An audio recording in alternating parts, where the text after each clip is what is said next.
vida, porque ele anda sobre as águas. Ele começa a andar sobre as águas. E aí o milagre está acontecendo, só que de repente aparece um problema. Problema este chamado medo. A Bíblia diz: e tendo ele medo, parou de andar sobre as águas. Ele teve medo. Você quer viver milagre de Deus? Para de ter medo. Você quer viver milagre de Deus? Para de ficar se escondendo. Você quer viver o sobrenatural de Deus na sua vida? Levante-se hoje e prossiga. Não tenha medo. Arabá, Surianda, Erecalai. Eu vou pregar um pouquinho que você pregou ontem aqui. João Vitor, Davi foi enviado. Ele não foi enviado para lutar. Ele não foi enviado para ser herói. Ele foi enviado para levar comida para os irmãos. Só que os irmãos eram fortes, robustos e bonitos. Só que eles não tinham coragem. Quem anda sem a presença de Deus tem medo. Darabá, Surianda, Erecalai, Shmihai. Eles estavam se escondendo do incircunciso filisteu. Aí chega um menino, talvez do meu tamanho seria Davi. E Davi olha e fala: não tem problema, não, pode deixar que eu vou lá resolver. Todo mundo olha para ele. Os irmãos dele, que era soldado, que era treinado para isso, todo mundo com medo. Mas Deus levanta Davi, porque Deus está levantando pessoas que não têm medo. Davi não precisou de arma, Davi não precisou de armadura, Davi precisou de 5 pedrinhas. Por que, pregador? Porque quando Deus te envia, não é Ele quem vai fazer. Quando Deus te envia, não é a tua fraqueza, não é o teu medo, é o poder dEle que vai fazer por você. Para de ter medo. Seja destemido. Deus não te chamou para covarde, Deus te chamou com espírito de poder. Aleluia. Deus não nos chamou para ter medo. Quem acredita nisso, levanta a mão e dá um glória. Perca os seus medos e você vai viver milagres. Perca o teu medo e você vai viver o sobrenatural. Perca o teu medo e Deus vai operar na sua vida. Deus vai agir em causas que ninguém pode agir. Você acredita nisso? O apóstolo Paulo continua dizendo a Timóteo: Timóteo, Deus não te deu espírito de temor, de medo, mas Deus tem te dado espírito de poder. Foi muito fraco para quem quer ser cheio do poder de Deus. Deus não te deu espírito de covarde, de ficar se escondendo. Deus te deu espírito de poder. Deus te levantou e te deu espírito de poder, de poder, de poder. Darabá, Surianda, Erecalai. Quem tem medo não vive o poder de Deus. Quem tem medo não é cheio de poder de Deus. Sabe o que é poder? Vem do latino e significa ser capaz. Tem muita gente que está aqui dentro hoje, mas não é agraciado com o poder de Deus. É incapaz. Só que tem um Deus que é maravilhoso. E esse Deus é o nosso Deus. Ele não precisa de homens que batam no peito e digam: eu sou capaz, eu tenho poder. Ele pega você pela tua fraqueza e Ele fala assim: o meu poder, a minha glória, a minha força se aperfeiçoa na sua fraqueza. Não importa se você é fraco, não importa se você não é ninguém. O meu Deus não escolhe capacitados, Ele capacita aqueles que são escolhidos por Ele.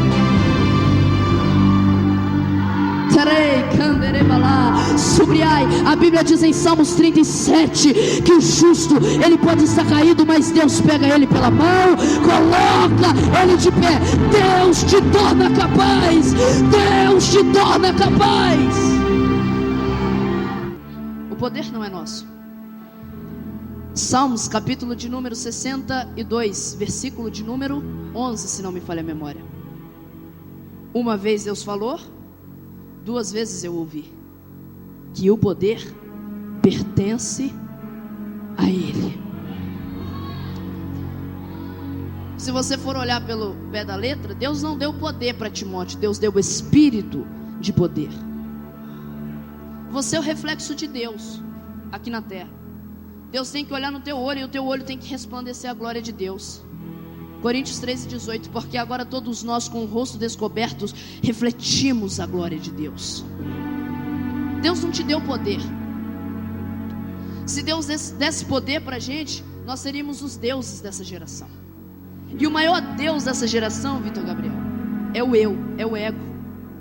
Se Deus desse poder para essa geração, se Deus desse poder para o homem ia fazer tudo de ruim. Mas Deus, Ele nos usa como vínculo do poder. Então nunca se esqueça que o poder pertence única e exclusivamente a Ele. O poder é só dele. Ele não divide o seu poder com ninguém. Me prova isso, pregador. Caso você não saiba, você que é tão crente que vai no cinema para assistir os 10 mandamentos, e você viu aquelas 10 pragas assim, aquilo lá não era só 10 perturbações para o povo. Cada uma daquelas pragas era Deus jogando por terra um Deus egípcio. Quando Deus quando Deus lançou a maldição da escuridão, Deus humilhou o maior Deus que havia no Egito, conhecido como Ra, o Deus do sol. Faraó significa sol, que é como se fosse o Deus encarnado às pessoas. Por isso eram embalsamados. Eram deuses, o Deus Sol. Mas aí, como Deus não divide o poder e a glória dele com ninguém, Ele falou: vou tampar aqui a claridade, e vai ter escuridão sobre essa terra, porque eu sou o único Deus. Darabá, Surian, Derekalai, Derra. 1 Samuel, a Bíblia diz: a casa de Deus, o templo de Deus em Siló estava desorganizado. O sacerdote Eli estava encobrindo o pecado dos seus filhos. A Bíblia diz que Ofni e Finéias, os filhos de Eli, vão batalhar e perdem a batalha, morrem.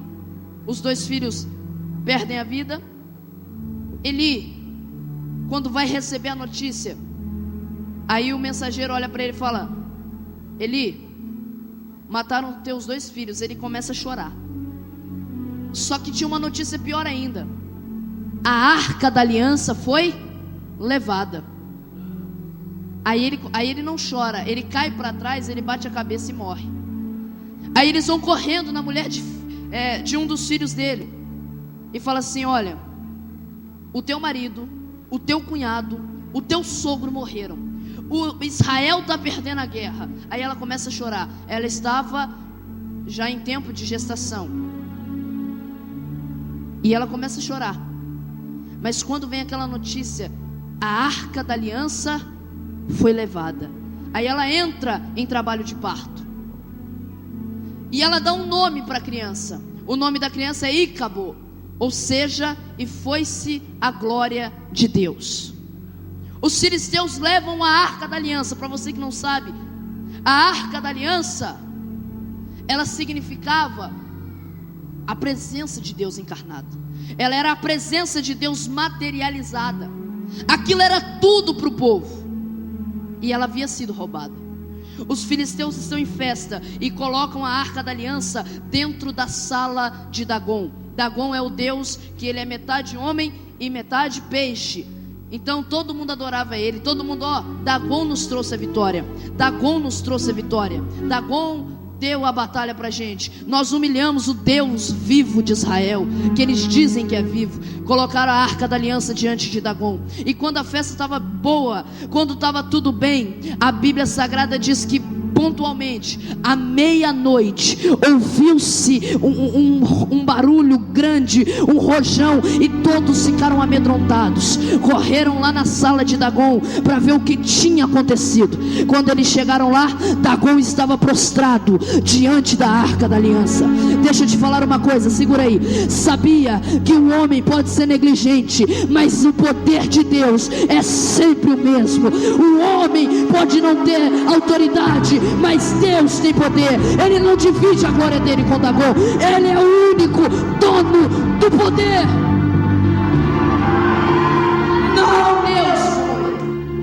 Não há um Deus poderoso como o nosso Deus. Então levante a sua mão, porque o Deus que você conhece é o Deus que o poder é todo dele. O poder é somente dele. Ele é dono do poder. Preste atenção em algo. Preste atenção em algo. Além do poder ser só dele, eu vou te falar uma coisa. O poder de Deus, além de ser somente dele, também não podem ser compreendidos por homem. O homem não pode colocar no papel: o poder de Deus é isso aqui, gente. Não.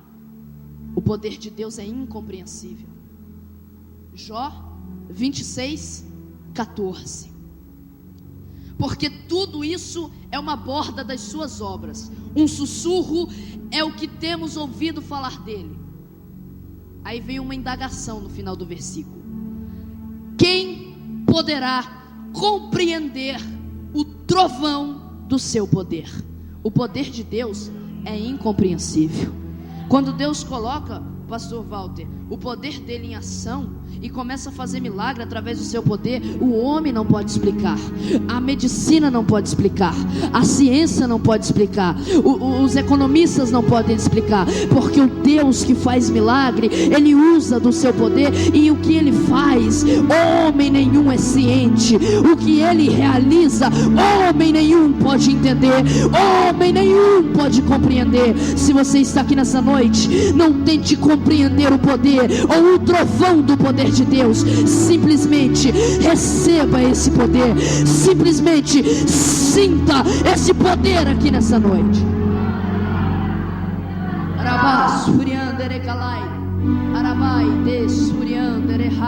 A gente tenta compreender o que Deus faz, a gente tenta compreender, mas a Bíblia diz em Deuteronômio 29:29 que existem coisas que são ocultas para Deus, Ele não revela para ninguém. Agora existem outras coisas que Deus revela, existem outras coisas que Deus Ele mostra para nós. Por quê, pregador? Porque Deus é um ser incompreensível, a gente não pode compreender Ele. Deus, Ele é improvável, ninguém sabe, ninguém sabe se Ele a ciência, aliás, não pode explicar se Ele realmente existe. Nós não podemos mostrar com obras materiais se Ele realmente existe, mas de uma coisa eu tenho certeza, é que quando o poder dele entra em ação, nós sentimos o poder da glória dele, nós sentimos o ambiente cheio do poder dele. A ciência não pode explicar e nem vai explicar, mas aqueles que estão nele podem sentir as revelações do seu poder. Abai Kanderé.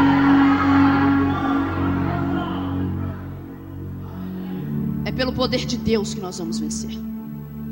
Nós não conseguimos fazer nada sozinhos. Nós vencemos é pelo poder de Deus. Darabai Kendereha. Já dizia o apóstolo Paulo em Coríntios, 1 Coríntios 3: porque eu plantei, Apolo regou, mas quem deu o crescimento foi Deus. Nós não somos ninguém além do poder de Deus. O que nós somos além do poder de Deus? Deixa eu te falar uma coisa: o poder de Deus nos revigora, o poder de Deus está conosco.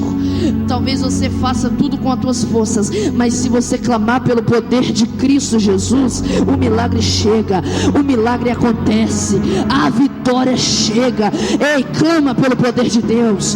Você pode fazer, pode acontecer, mas o salmista já dizia: se Deus não está na cidade, em vão vigia o sentinela. Se não tem poder de Deus, em vão estamos aqui nessa noite. Então começa a clamar para que o Espírito de Deus se revele a nós aqui nessa noite. Clama para Ele. Posso falar mais uma coisa a respeito do poder de Deus? O poder de Deus ressuscita. Sabe por que o milagre, a cura divina já não acontece mais no nosso meio? Porque tem muita gente que está morto. Tem muita gente lá de Sardes, tem fama de que está vivo, mas está morto. Tem muita gente que foi batizado no Espírito Santo, mas já não fala mais em línguas. Tem muita gente que já foi contemplado pelo Espírito Santo, mas hoje não fala mais em línguas. Está em Sardes. Pregador, o que você está dizendo aí na frente? Que só o poder de Deus pode ressuscitar e pode reavivar. Não é uma pregação, não é um louvor, não é o corinho de fogo quando tocar, o fogo desceu. É só o poder de Deus, é só a glória de Deus. Deus está querendo ressuscitar o seu povo. Deus está querendo trazer para a nossa igreja novamente as curas, os milagres, as curas divinas. Deus está querendo trazer o batismo com o Espírito Santo para o nosso meio novamente. Ah, pregador, antigamente eu orava e o milagre acontecia. Eu quero dizer para você que o nosso Deus é um Deus de personalidade. Em Hebreus ele diz: eu sou o mesmo Deus ontem, hoje e eternamente. Eu serei o mesmo Deus. O poder dele é o mesmo, a glória dele é a mesma. 1 Coríntios 6, versículo de número 14. Porque Deus ressuscitou a Cristo, e pelo seu poder Ele ressuscitará a nós.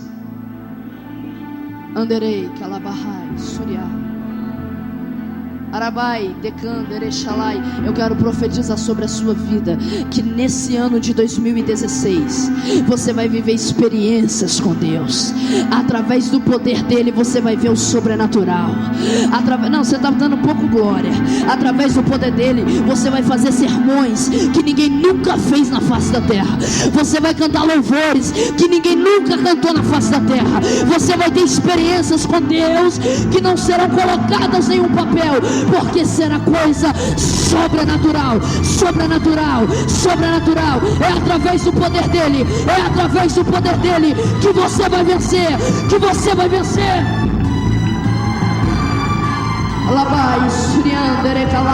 Só quem quer ser cheio do poder. Deus não te deu espírito de temor. Deus não te deu espírito de medo. Deus não te deu espírito de se esconder. Ele te agraciou com poder. Com poder, com poder. A enfermidade que está aí vai desaparecer.